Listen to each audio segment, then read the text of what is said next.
Welcome back sa aking YouTube channel. Para sa mga first time lang po na manood, please click mo na yung Jeremy's TV.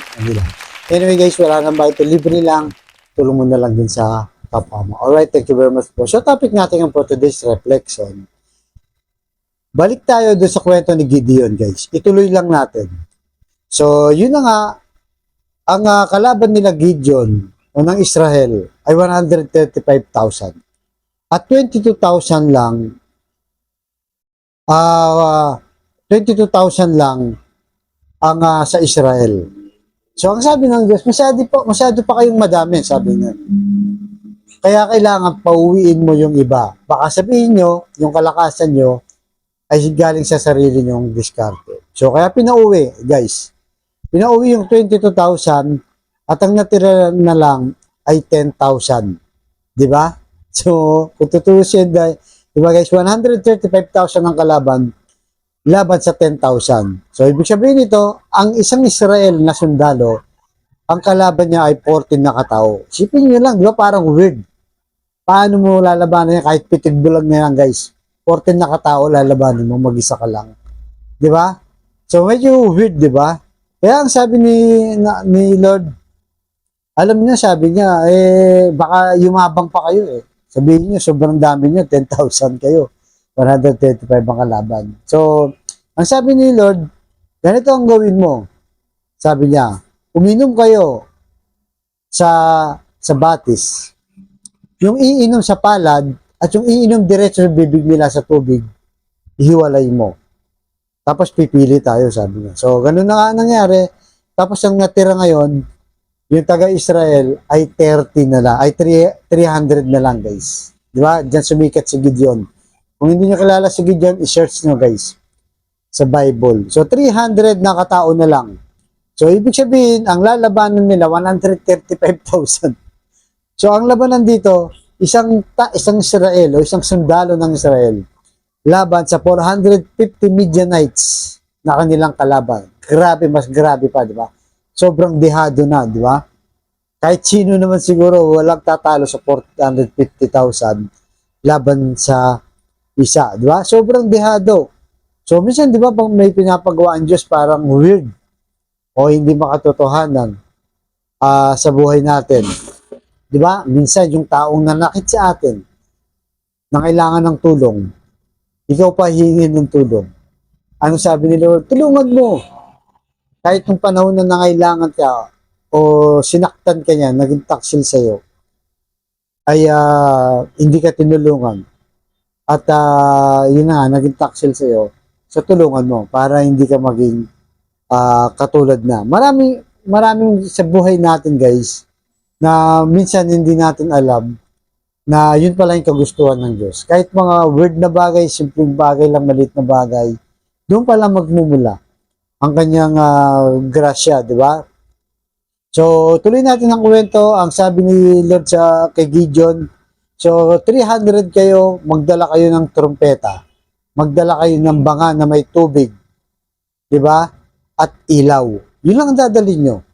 So, doon na naman papasok yung word. Alam mo namang sundalo ang kalaban mo, di ba? May mga panayan, may baka di natin lang kung may bar na sa panahon na yun, di ba guys? Tapos ang dadali mo sulo, trumpeta, banga na may tubig. Di ba? Pero ganoon sinunod nitong si Gideon ang utos ni Lord. Kaya sabi sa Isaiah chapter 55 verse 8, ang sabi ni Yahweh, ang aking kaisipay hindi ninyo kaisipan. At ang aking kaparaanan ay di nyo kaparaanan. So guys, malinaw, di ba? Kasi nga, ang kaisipan ng Diyos ay malawak. Tayong mga tao, sobrang kitid lang. Sobrang limit lang tayo kung mag-isip. Yung hindi natin kayang isipin, ang Diyos ay naiisip niya. Di ba? Example, yung paggawa lang ng universe. Sino ba naman makakaisip na kayang gawin yan? Di ba? Tayong mga tao, kahit pagbalidbad rin mo man ng mundo, walang makakagawa niyan kung tao ka lang. Di ba? Pero ang Diyos, dahil malawak ang isip, alam niya kung ang lahat ng bagay, ginawa niya. Di ba? Ginawa niya yung universe nang hindi natin alam na mula noon hanggang ngayon ay umaandar pa rin. Kaya tayo nabubuhay ngayon. Ultimo yung buhay natin, guys, di ba?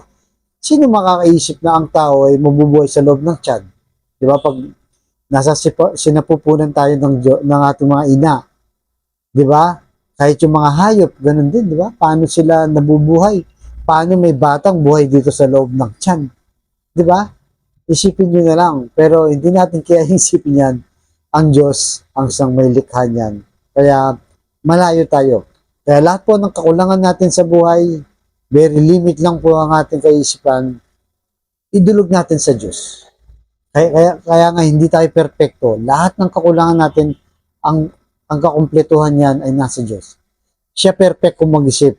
Iniisip man natin na weird man ito, maliit na bagay, walang kwenta, pero pag galing sa Diyos, iba, di ba? Nagmumula diyan ang lahat ng biyaya at kanyang kaisipan. Kaya tayo pimanalangin na sana bigyan tayo ng pag-unawa.